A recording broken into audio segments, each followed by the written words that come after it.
Երբ որ ձիուն առաջին անգամ վարժեցնելիս կլինեք, պետք է առաջնահերթ նայեք, որ նա ձեզ հետ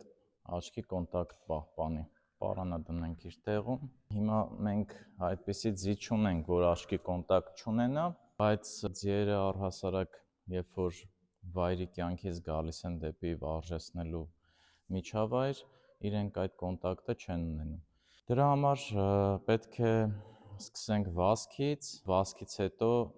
ստանանք այն նշանները, որոնք որ անհրաժեշտ են։ Հիմա մենք մի թեթև վազք կկատարենք սպայկի հետ և կներկայացնեմ ինչն է հիմնականում իմաստը դրա։ Հիմա սպայկը վազքը կատարում, ընթացքում ինքը միշտ աչքի կոնտակտով ինձ հետ է նայում, թե ես ինչ նշաններ եմ տալու, հրահանգը որն է։ Այս ընթացքում հիմա ես կփոխեմ նրա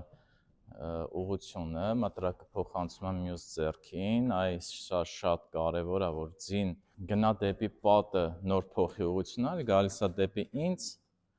նոր փոխում է իր ուղղությունը, գնացինք։ Նոր վարժեցվող ձիերի հետ երբ կատարում ենք այս վարժությունը, ինչպես ենք հասկանում, որ կա աչքի կոնտակտ։ Մենք ուղղակի մտրակը դնում ենք գետնին ու քայլում ենք հակառակ ուղղությամբ։ Եթե ձին գալիս է ձեր հետևից, գալիս կանգնում է ձեր կողքին, ուրեմն ձեր կոնտակտը հաստատվել է։